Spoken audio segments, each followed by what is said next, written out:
Man, recently signed a 10-year mega extension with TNT. Congratulations on that. Thank you, man. Talk to us about that process, because I don't know if it was true rumors that the LIV golf were trying to recruit you, and there was some back and forth. I had no problem with LIV. I told my boys, because some of those guys are my friends, they asked me my opinion on LIV. I said, yo, man, we're not the moral police.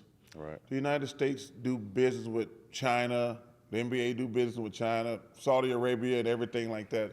Don't fall for the selective outrage.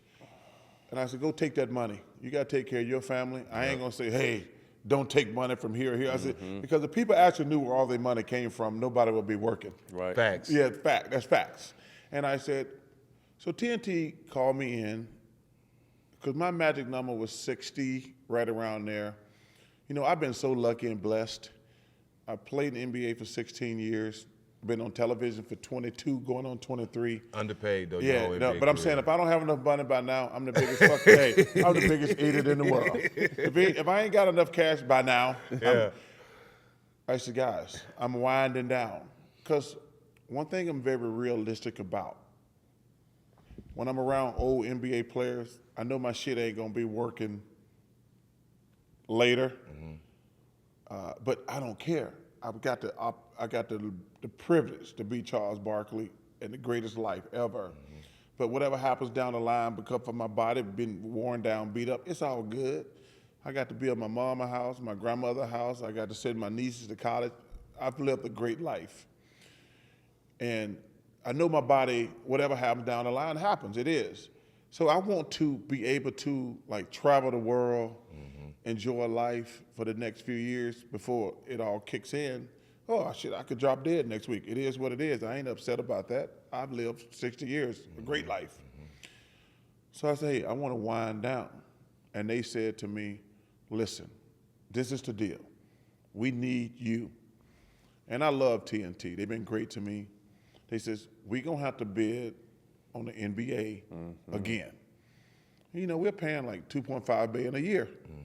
That number's going to be close to probably $4 billion in a couple years. And they said, we need you to stay on if we're going to bid that type of money. And I said, well, I really want to wind down. They're like, well, we need you to stay at least X amount of years, 3 or 4 or 5, somewhere in there. But we just want to make sure if you still want to keep working, we want to sign you for 10 years. I said, there's no chance I'm going to fucking be here in 10 years. I'll be fucking 70 years old. And I said, I will stay through the transition if y'all bid on the NBA. And I said, because you guys been great to me. So I signed for 10 years. I don't think there's zero chance I'm going to make it for 10 years. But those negotiations are going to start in the next year. And like I said, it's probably going to be the thing that scares them and they're worried about.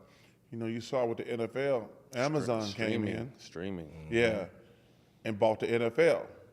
I think the NBA is going to listen to Apple. It's going to want sports now, apparently, and Amazon. So that number could be way more than $3 or $4 billion because Apple and Amazon got all that cash. So the next 3 years are going to be very interested in the sports world. But I told them, hey, you guys been great to me. I don't want to hang you out to dry. Right. If y'all going to bid on the NBA, I'll stay through the transition. I was happy to sign the deal because they were great. But man, you know, I've been so lucky. I want to thank Dick Ebersol, my mentor, who mentioned television to me. Because you guys in the same boat as me. And man, when this shit over, you're like, I ain't got no job. What I'm going to do? What I'm going to do?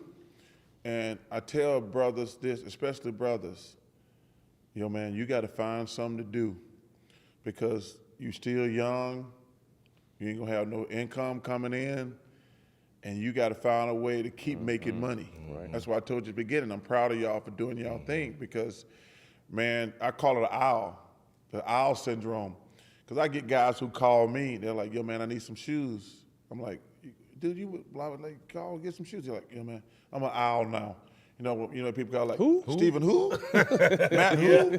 like when you call and try to get tickets and shoes and things, like you become an owl, I call it. And I says, oh, you're an owl now. I said, yep. I don't get no free stuff anymore. But so you got to find a way to stay in the game. Right.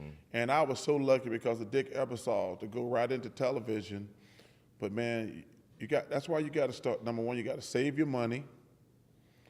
You got to plan for the future, and you got to figure out what you want to do. Because you got to find something to do. Because 24/7 with nothing to do is dangerous. How long you been at TNT? 22. I'm going on 23 now. So them 10 years gonna fly by. Them 22 years flew by. Them 10 years gonna fly by. Yeah, they're going to fly by. But Jack, my thing is, man, I want to travel the world and enjoy my life before I, Yeah. Because, man, the stuff that we do to our bodies ain't normal. Yeah. And I don't call names, but when I go see some of the old all-time greats and see the shape they're in, Yeah. like playing sports, it ain't it's the greatest job in the world, but it ain't the best thing for your body. Beat your body up. Yeah, it gets your ass. Yeah, it gets you. Did you see, I mean, obviously the transition you made look seamless and fun, but did you see yourself, I mean, like you said, you're going on year 23 of talking about basketball. No, I had no idea. So when Dick Ebersol called me one day, he says, Charles, you want to get together for dinner? I said, of course.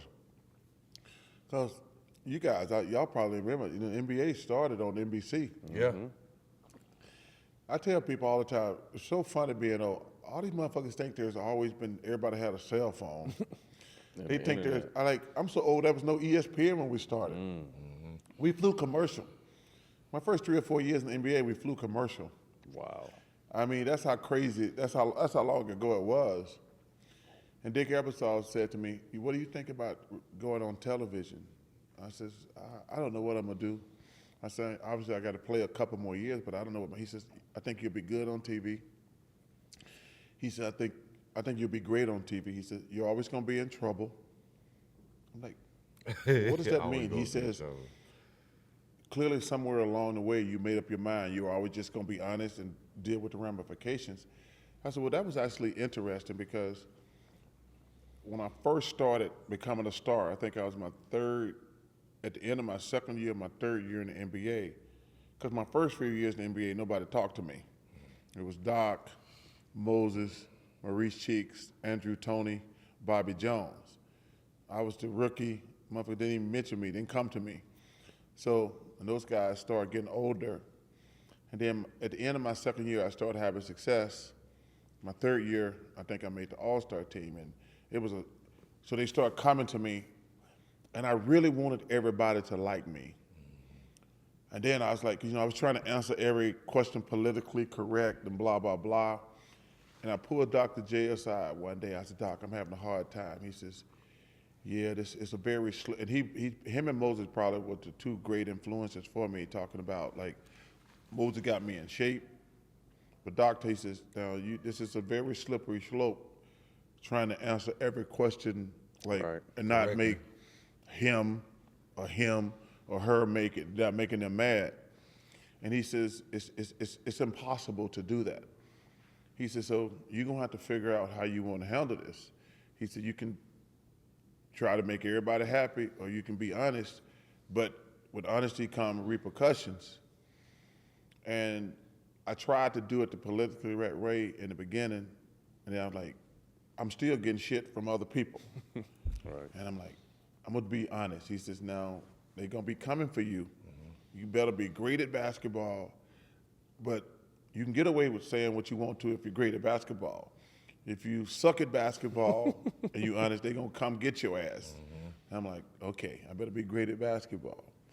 So when I was sitting with Mr. Ebersol at that meeting, he says, what happened to make you be honest? He said, I tried pleasing everybody and I realized I couldn't. And you guys know it's impossible. Somebody mad about something. Damn if you do, damn if you don't. Yeah, so I said, I'm just gonna be honest and straightforward, and people get mad, fuck them, they get mad. And I made that decision to just be a straight shooter. And he says, you're gonna be great, but you're always gonna be in trouble because people gonna get mad at what you say. And that was kind of the turning point in this whole thing. And like I say, people get mad, and I've lost friends, and people get mad, but I can say this, I've never said anything on television personally about a person. I look at the situation, I try to be honest, I try to be fair. I've criticized the good ones. I've criticized the great ones. I've criticized the bad ones. But I actually I can honestly say, I think I've been very fair, especially as a player. Even when I have to criticize a player, I try to be fair about it.